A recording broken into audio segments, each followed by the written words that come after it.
All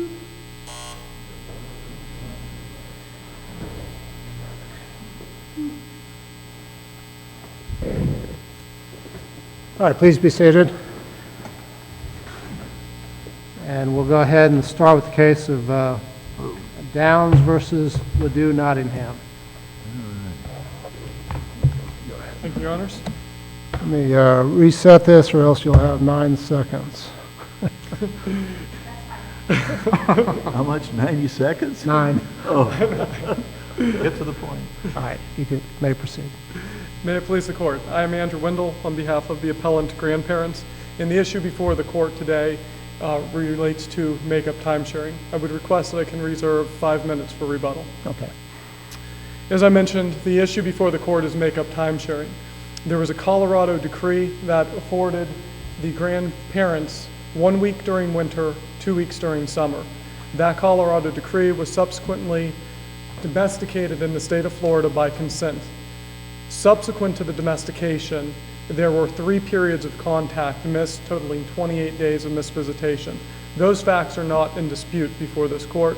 The mother herself admitted to those facts in trial testimony. There is no issue with the jurisdiction of the Colorado court, the ability to enter that order, or the entitlement to that timesharing. What happened subsequent to the initial trial was that this case came before the court on appeal and on counter appeal. The appeal was with respect to the enforceability of the Colorado grandparent decree, and this court entered an opinion. One of the judges sitting before us today was on that in concurrence. Thank you, Your Honor. I didn't know that. I didn't know that till I read the case. It's happened before, though. Brilliant work, of course, and part of that opinion, I think Judge Lambert wrote the opinion. and part of that opinion itself spoke to the issue of make-up timesharing. And what that portion of the opinion stated was that the trial court, since it had not actually heard the issue of make-up time, it was not ripe for this court to consider yet. And so the trial court was to expeditiously rehear that. And specifically what the court stated was, grandparents argue that the trial court erred in denying them make-up visitation or timesharing. Although the trial court specifically declined to find that the mother was in contempt of the Colorado order awarding grandparent visitation privileges, this finding does not preclude a trial court from ordering make-up visitation. See Cummings v. Cummings. And then went on to discuss the matter in a little bit more depth. Now the reason that I bring that up is because that established on the mandate for remand the law of the case. And the law of the case was such that there was a clear and express remedy available of make-up time which the trial court was presented with. The trial court, however, did not comport with the law of the case. What the trial court did instead was essentially act as a rehearing court to this court's mandate. The trial court expressly ruled that it did not have authority under Florida law to grant make-up visitation rights to the grandparents. So as a matter of law, the trial court has erred, first and foremost because it stepped outside of the law of the case and considered an issue which was not within its jurisdiction to consider. It had to confine itself to the issue presented. And so because of the fact that we know that 28 days was missed, and because that fact wasn't refuted, and because the Colorado order expressly found that the contact with the grandparents was in the children's best interest, and the mother admitted that the grandparents should have continuing contact with the children in the Colorado proceeding, and because the Florida trial court observed the mother's request for a modification and denied that, and because this court affirmed the denial of the request, we already know that it's in the best interest of the minor children to be having this visitation. And because the law of the case established that there was a remedy of make-up visitation, we really need to get to the point here because the children continue to grow. The oldest is now 14 years old. There are 2 minor children. Oldest one is 14. 4 years of minority left. And in that 4 years of minority, this 28 days, while it seems on its face, well, it's only 28 days, it represents more than 1/3 of the total amount of visitation that these children will have before the older child reaches the age of majority. And these grandparents, the grandparents live in the state of Colorado. Colorado is the state that the children were born in, the town that they were raised in. The family is not just the grandparents, it's extended family. It's a city where streets are named after the family because they have such heritage there, and that's what the children have lost, is that contact, and they should have that restored. And so ultimately, the first issue, which I believe is dispositive of this case, which the trial judge clearly erred as a matter of law, is stepping outside of the law of the case. But second to that, the trial judge also expressly found that he was unwilling to apply federal law. The federal law at issue is 28 U.S.C. 1738A, full faith and credit to child custody determinations. That federal law is something that imposes a duty on the states to act. The wording is that the appropriate authorities of every state shall enforce according to its terms, and then goes on to say any custody determination or visitation determination. And that particular statute expressly defines contestant to include, it says contestant means a person, including a parent or grandparent, who claims the right to custody or visitation. And this full faith and credit given to Child Custody Determinations Act, which is in the federal code, which according to the U.S. Supreme Court comes with the Supremacy Clause cloaks this with superior powers. And in this case of Thompson, the U.S. Supreme Court found that there is no independent cause of action in the federal court for enforcement through this mechanism, that the states are to faithfully administer this act. And that was brought to the trial judge's attention, but the trial judge, towards the conclusion of the hearing, expressly stated that it is not for him to apply, that rather some federal appellate court or the U.S. Supreme Court would have to make that determination, and expressly refused to consider this federal law, which is mandated for the states to consider. It seemed that the trial judge and perhaps appellee's counsel got very tied up in the informal name or the popular name of the act. I would agree with that totally, Your Honor, and what I would suggest even more so of that, which, because this is, the colloquialism for this is the Parent Kidnapping Prevention Act, or PKPA. Now, the actual title, as I mentioned, is Full Faith and Credit Given to Child Custody Determinations. And I would point out that Specifically applies to grandparents and visitation, correct? exactly, Your Honor. Contestant means a person including a parent or grandparent. That's I'm quoting from the act itself. Nowhere in this act does it constrain it to just parents, and nowhere in this act does it actually even mention the word kidnapping. That's not part of this act. And so ultimately we have a situation where then there's another error. And the problem with this error is that this was a repeat and pounded error. This was kind of the culmination of multiple years of refusal to hear this, because the original domestication of the Colorado order occurred before any contact was missed. So Florida was already observing that order. And then when the very first contact period was missed, there was a motion for contempt and a motion for enforcement that was filed. But the trial judge would not afford time for that to be heard on his motion calendar, such that we got to the point where the second contact period occurred while that was waiting. Then it was noticed for trial in such a way that the motion became moot because it could be heard at trial. It was re-noticed to occur with the trial. That trial was scheduled before the third contact period. When the third contact period was upcoming, the trial judge, sua sponte, without request of either party, moved the trial from before the third contact date to after.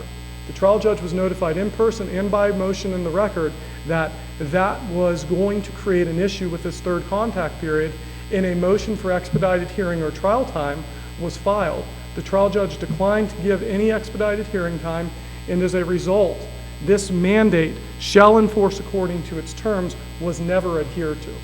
And as a result of that, we got to the point where then we eventually tried the case. And when the trial occurred, because as a matter of law, according to prior precedent set by the Shingle case and the Bellow case that this court had articulated, you do enforce these grandparent visitations orders. There is no roving public policy exception to full faith and credit.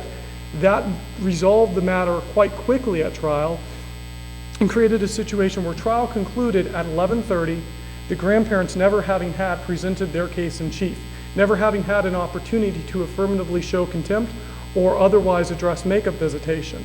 And so what happened as a result of that is that there was a request at the trial itself, well, it's only 11:30, can we hear this? And it was denied the right to have it heard. That's why it was originally addressed in the appeal as a counter appeal. And That's why it was remanded to expeditiously be heard, but that was not expeditiously heard on the merits. Again, they stepped outside of the law of the case. It was a hearing that occurred that, as Your Honor pointed out, was based upon the colloquialism name and never made it to the confines of what was supposed to be ruled on.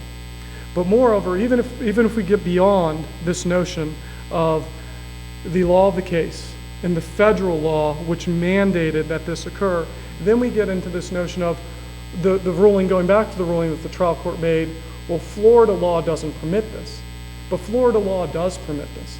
And what I would cite to as authority for that, outside of what Your Honor, what this court had already cited to in its opinion, beyond that, is that the UCCJA, Part 2 of Chapter 61, was adopted in conformity to what was supposed to be an overarching nationwide principle that was employed.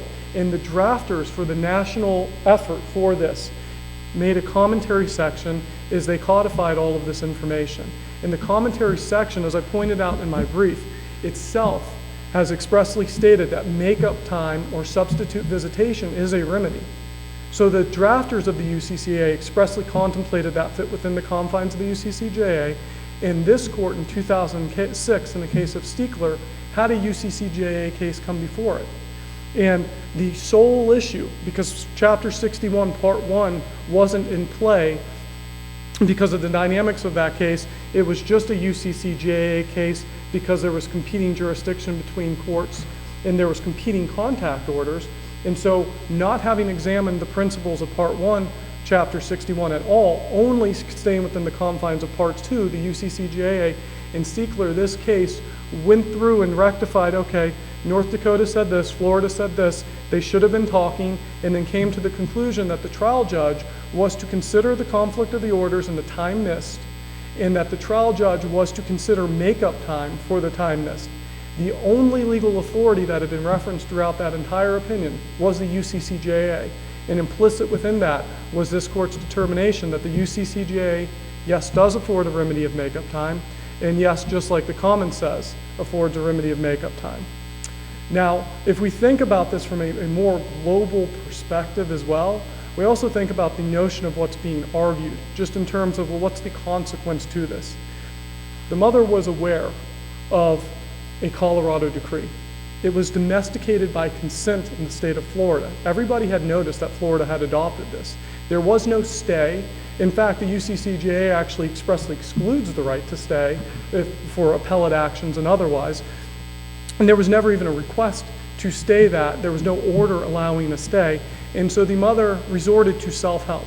She simply did not honor the Colorado decree that was domesticated as a Florida order, simply ignored it for a year and a half, missing 3 separate visits, and took advantage of the slow docket that the trial court had. And so as a result of that, the grandparents missed contact, but also the children missed contact. And now the argument essentially boils down to the notion of, well, I stole the time, and since you couldn't address it prospectively, you're deprived of addressing it retrospectively. And that argument, it's both illogical and unreasonable to think that if somebody commits a bad act and not complying with an order, that they're not going to be made whole for that visitation time. I think that it's self-evident that the only cure for missed time is make-up time. Missed time is very unique in that regard.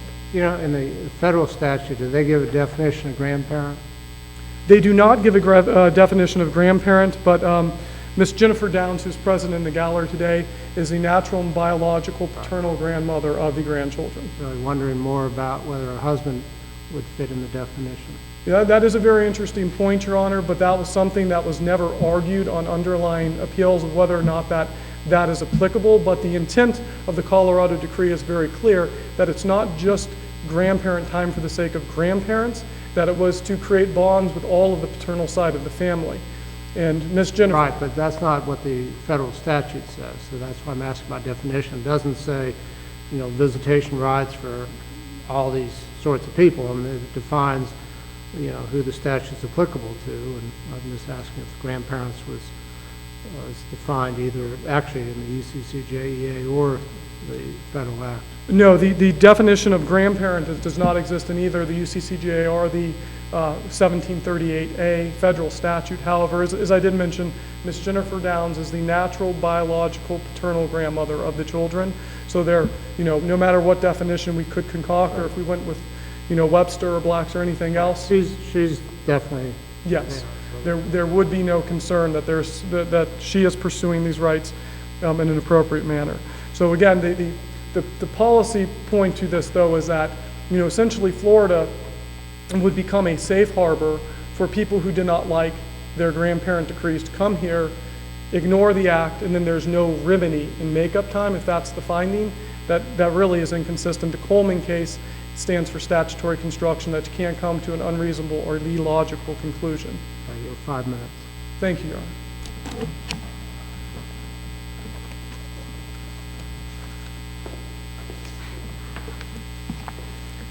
May it please the court, Jamie Bloody Moses from Holland and Knight. I represent the appellee, Ruth LEDOUX-Nottingham. We are here requesting that you affirm the trial court's order. I would like to first address the frankly nonsensical argument that there was some law of the case involved here. It's clear from the prior opinion in which Judge Jacobus participated that there was absolutely no consideration and or ruling on the makeup visitation issue. In fact, what this court ordered was for the trial court to address the makeup visitation issue. So to suggest that Judge LeBlanc on remand was just supposed to order makeup visitation is both intellectually and factually dishonest, in my opinion. The court said that it wasn't right for appeal and shouldn't even be considered by the court. With respect to the PKPA, yes, Judge Edwards, the colloquial name Parent Kidnapping Prevention Act was referenced because that is the purpose of the act. And if you look at the history of the act. But if you look at, you say that the act doesn't apply at all, and it's a little troubling to me. I want to make sure we're looking at the same thing. Mm-hmm. It does apply to not just child custody, but also visitation orders, correct? Well, yes or no? Well, it requires an explanation because. Well, then I'll go ahead and give you Okay. both parts, and you can Sure. explain both parts. By its own language, it says it shall enforce according to its terms any custody determination or visitation determination. And then again, as counsel for the appellants pointed out, contestant means a person including a parent or grandparent who claims a right to custody or visitation of a child. And here we have grandparent, for sure one, maybe two, but for sure one, claiming the right under an order to visitation of children. Right. Which this order seems to address. Now, please explain to me why you think it does not. As a preliminary matter, this is addressed to custody orders. I want it to be clear that the Colorado order is a visitation order. What was entered into with Ms. Nottingham and her ex-husband was a custody order. Unfortunately, this is a very inartfully drafted statute because it suggests that anybody who thinks they have a right to custody suddenly falls within this statute and suddenly it's a custody order. Beyond grandparents and parents. So But the not go point, too far afield. the point is, there's no custody order involving the grandparents. It is a visitation order, and this act is the full faith and credit given to child custody determinations. If you read more than the title. Let me finish. Yep. But the point, if in divorce proceedings, one parent is traditionally awarded custody and one parent is entitled to visitation thereafter. The grandparents were not awarded visitation pursuant to that custody order. The grandparents were awarded visitation pursuant to a separate request and a separate order. Thus, that is why my argument is. They intervened or something out? They tried to get him after, yes. Let me, are you saying, let me see if I understand this. Yes, sir. Are you saying that they are not ever entitled to make up visitation, ordered by a Florida court? Is that what you're saying? Here is what I am saying. The PKPA does not allow it. The definition of contestant, unfortunately, they don't define what a contestant is in what context. Some grandparents are awarded custody of their grandchildren, and then there's a custody determination and someone who gets visitation as a result of that custody, okay? We don't have that here. This is a separate order. The second issue with the PKPA is if you look further to subsection F, it says, no, I'm reading the wrong part, but you can only, it's the first part, forgive me. The appropriate authority of every state shall enforce according to its terms. There is nothing in the Colorado order that provides for makeup visitation. Many custody Well, orders. Here's the thing. It's a Florida order now, correct? Yes, I mean, we agree with that. right, which I'm going Right, and the mother in this side says you don't get visitation, correct? I mean, basically. So how does the court enforce that? I will How explain. does the Florida court enforce that? Okay. How the Florida court enforces it is 61-526, which specifically provides a court of this state may use any remedy available under the land of that state, under the laws of that state. Boy, Okay. it stinks getting old. In our state, we do not recognize grandparent visitation. That is 100% uncontestable. The Supreme Court has struck down every single grandparent visitation in the statute, so we don't have it that way. There's no right to grandparent visitation. There should be no right to grandparent visitation. The argument that's also being made is under 6113-4C, that somehow that allows for grandparent makeup visitation. But that statute only refers to parents and a parenting plan. And that is it. Grandparents are not named. It doesn't allow for makeup visitation to grandparents. And the most telling sign that it doesn't include grandparents is that the statute used to include grandparents, okay? And it was removed. And under the Altman Constructors case, we have to assume that when the legislature makes a change to a statute, they are aware of their other statutes out there, and we have to recognize the change that was made. There is no authority under the Colorado visitation order or Florida law which allows for grandparent visitation. Now, I know that sounds harsh, and I am speaking, I believe, to 3 grandfathers. I understand that that sounds harsh. However, we are dealing with a very unique situation. Had the Downs sought visitation in the state of Florida, it would not have been granted. Correct. Because it is against our Constitution and my client's right to privacy and child rearing autonomy. Unfortunately, they were able to get an order, and I'm sorry, I don't mean disrespect to the Downs, I am just simply advocating for my client. Unfortunately, they were able to obtain a judgment in another state that did recognize grandparent visitation and then sought to enforce it here. Obviously, this is a unique situation because we are up at the Supreme Court on this issue. I have a question that goes to other interpersonal relationships, if you will. Okay? Florida does not still recognize common law marriages. Yet if a common law marriage takes place and is recognized in some other state, Right. and the husband and wife come to Florida, they can get a divorce here even though we don't recognize common law divorces. Before Florida recognized same-sex marriages, a couple could have a same-sex marriage in a jurisdiction that did recognize it, come here, and initially the court said, nope, we don't recognize it, you have no remedy here, you need to go somewhere other than Florida. But the courts here said, no, we recognize that. Even though we would not recognize that marriage at that time, we wouldn't permit it to occur here at that time, we say you have a remedy of dissolution of that marriage. Right. Why is this different? We don't recognize grandparent visitation, but if another state does, there's the full faith and credit statute, there's the Uniform Child Custody Jurisdiction Enforcement Act.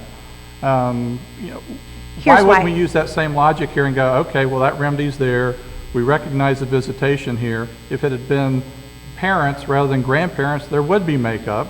So this is a variation on the theme, just like a common law marriage and at the time a same-sex marriage. And it's not, because in the common law marriage, in the same-sex marriage, and in parents, they all consented to be together or to have those children and obtained an order elsewhere and then came here and their wishes or desires were not being honored, and we said no more. If a couple's been married elsewhere and they come here, or they've established a common law marriage and they come here, we can't not let them get out of that consensual relationship. In here, we have, in the state of Florida, in this case, we have a mother who has a constitutional right that has been recognized greater than that of the U.S. Constitution to privacy and child rearing autonomy, and she adamantly objects to this visitation. Those are her reasons and her prerogative. And frankly, it is bad enough that she's been forced to have to do it, and that's why we're up at the Supreme Court. But that is the difference. Those people who get married elsewhere and enter into a consensual relationship and then come to this state and for some reason can't have that honored, that is a much different story than a mother who has a constitutional right to raise her children the way she wants. Well, let me ask you this. If the Florida Supreme Court affirms this court's prior decision saying that the Colorado judgment needs to be given full faith and credit, does full faith and credit include the right to enforce it? Or the ability to enforce it? Because what good is full faith and credit if you can't enforce it? Well, I do want to make clear that the court understands my client has honored visitation since this court's ruling. And so she is acting as if it's fully enforceable and honoring that. If the Supreme Court comes down and says that the Colorado order should be enforced, I think the remedy is still not provided here. The PKPA does not allow it. And I know Mr. Wendell and I have looked for a single case in this country saying the PKPA applies to grandparents. I have not found one, and I know if he had, you all would hear it. But does the court always have the inherent ability to enforce its judgments or its orders? Inherent ability to enforce. Otherwise, what good is the judgment or the order? I would be disingenuous to say no, the court does not have the inherent authority to enforce its judgments. Right, it does. However, the remedy here that is being sought here and the basis for it being sought here does not support it.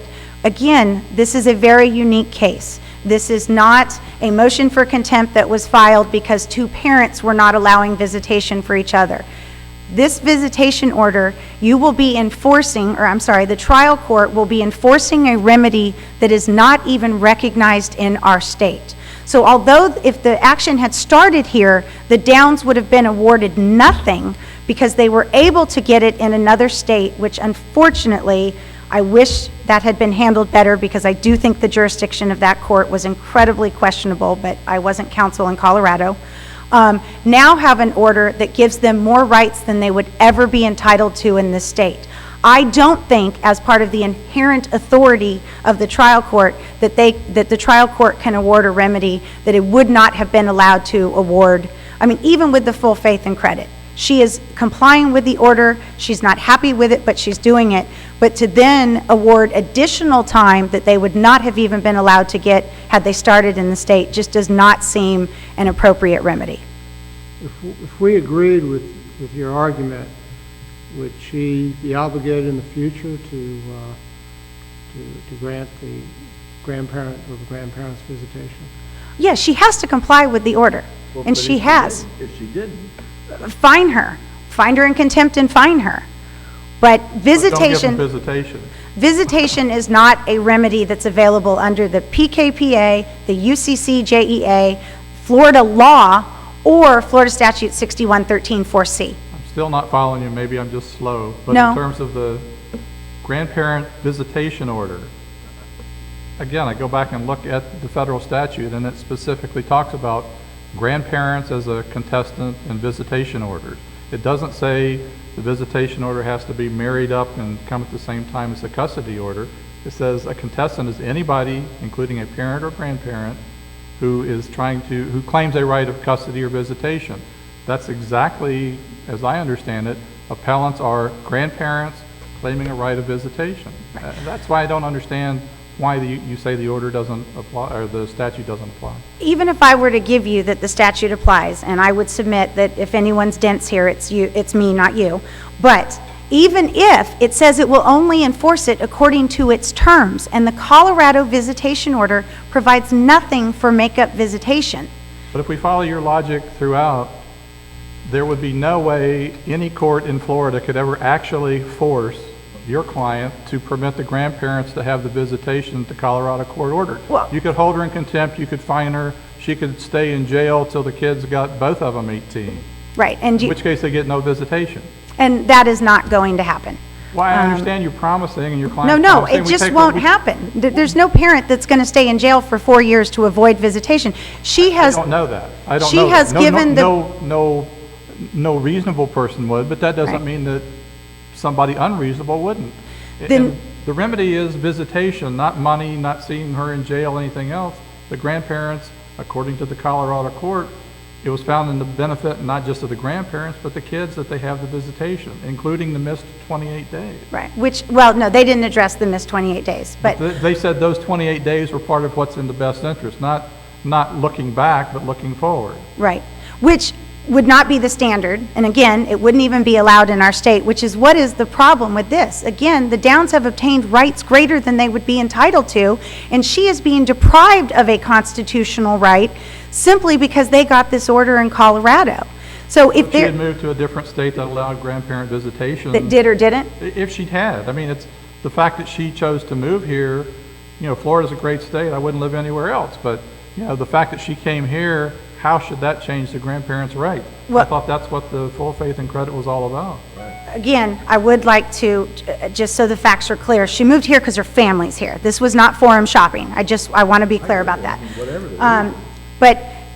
But it is her constitutional right to privacy and child-rearing autonomy to make these decisions for her children, and that has been stripped away from her from the fortuitous happening of a judgment in Colorado that, again, probably didn't even have the jurisdiction to enter it, but they did, and it has been, you know, our argument to the Supreme Court, which we have not received a decision yet, is that although it should be recognized, it should not be enforced because it violates our Constitution.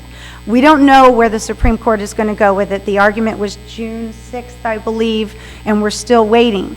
Obviously, if they agree with my position, then this is all moot, and you know, if you all decide that makeup visitation should be granted and it's asked to be given immediately, and then we get a decision 3 months later, then she's, you know, had to comply with an order that never should have been complied with.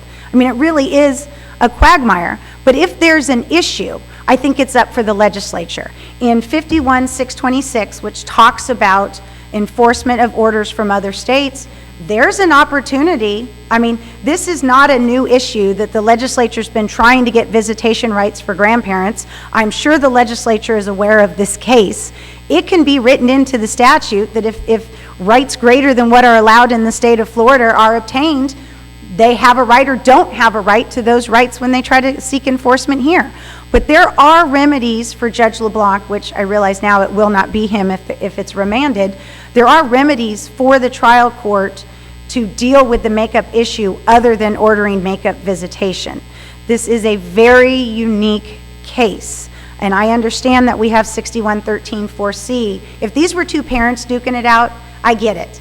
I get it. There's visitation, and it should be ordered.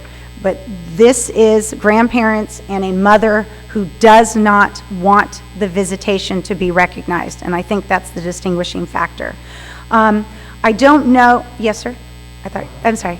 The one final issue that I don't know if the court wants to hear anything with respect to the fee motion. I don't know if the court's considered that, but I just would ask, regardless of the outcome of this case, there's been a request for fees from the grandparents. There is no basis for fees in this case. There is no statutory basis. There's nothing in the Colorado visitation order, and there's nothing in the statute which allows it.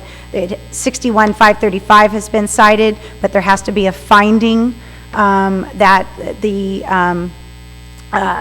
mother's conduct was inappropriate. It is our position that if we are up on review at the Florida Supreme Court, the position she has taken in this case is not inappropriate, and therefore a fee award would not be appropriate.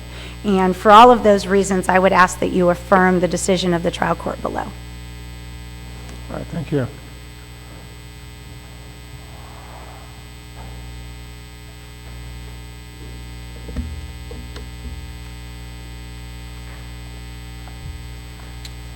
Thank you, Your Honor. If I may resume? Would you agree that if the Supreme Court reverses, this is moot? Yes, I do, Your Honor. If the Supreme Court reverses this court's opinion, it would become moot. However, up and until there is a Supreme Court decision in accordance with the UCCJA 61.537, the enforcing court may not stay in order enforcing a child custody determination pending appeal. So it's already before this court that we need to be proceeding statutorily with this in the meantime. Ultimately, I would like to address a couple of things that Attorney Moses was kind enough to point out. With jurisdiction, and I'm reading now from the original opinion issued by this court in the underlying proceeding, on appeal, mother does not challenge the jurisdiction of the Colorado court to enter its final order awarding grandparents visitation privileges with her child. So that jurisdictional argument that we heard is not before the court. That's already been a conceded issue. This court was also good enough to bring up the notion of, well, doesn't full faith and credit require enforcement? And this again being from the opinion issued by this court in the underlying proceeding. A foreign judgment is not rendered unenforceable because it may violate a public policy of the forum state. So enforcement has already been adjudicated in this matter is a remedy. Enforcement is without question part and parcel of full faith and credit. What I would like to point out as well, which I believe Judge Edwards was good enough to point out, is that the visitation is not merely a right of the grandparents, it is also a right of the grandchildren. There is no other remedy which makes the grandchildren whole. Certainly money doesn't make the grandparents whole in this situation, but money has no effect on the children whatsoever, and wouldn't even be something the children receive the benefit of. Beyond that, there was a dialogue as well that addressed this notion of, well, we recognize gay marriages before Florida independently recognized them in that line of cases. Attorney Moses was good enough to attempt to distinguish that based off the fact that it was a voluntarily coming together by the parties. But what she didn't address was cases such as the Embry case, which was discussed in the underlying brief in the original appeal in this case, where there was a gay adoption. A gay couple adopted a child. That's not a voluntary relationship on the part of that young child who's got the impediment of non-age.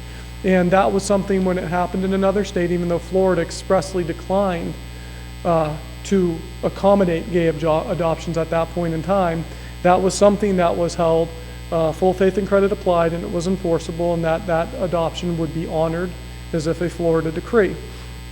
So certainly, when we're dealing with these situations, I think that it goes beyond the argument that was made. Now, ultimately, there was also a brief discussion about attorney's fees. The basis for attorney's fees is found in the UCCJA, and that was what was motioned for in this court. That's also something that in the underlying decree, in the underlying opinion issued on April 2nd, 2015 by this court, there was a remand for fees for a fee determination by agreement with trial counsel. Ms. Moses is appellate counsel and Wade Luther is trial counsel. Mr. Luther and I, by agreement, felt that it would be the most judicial economy and efficiency if we simply abated the fee issue at the trial level until the determination by the Florida Supreme Court, so all fee issues could be heard at once. But as this court found in that prior opinion, there was a remand for the issue of attorney's fees, and that ultimately the statute itself, which is 61.540, states cost and expenses, apologize, it's actually 61.535, cost, fees, and expenses. And it gives a standard that is not just whether or not the mother's conduct was inappropriate, but rather the phrasing from that, unless the party from who the fees or expenses are sought establishes that the award would be clearly inappropriate, not just merely inappropriate, but clearly inappropriate, that being the legal standard that was utilized by the statute at that point in time. And so we have a situation here where we're not just talking about, well, she wanted her day in court. No, it's, did you honor the decree or didn't you honor the decree? Did you afford the kids rights when you knew it was domesticated and already been adjudicated by Colorado? And it's clearly inappropriate to simply ignore an order for a year and a half. And so her to say it's clearly inappropriate to award fees would be contrary to that. I thank the court for its time. All right, thank you both. Thank you. All right, court will be in recess.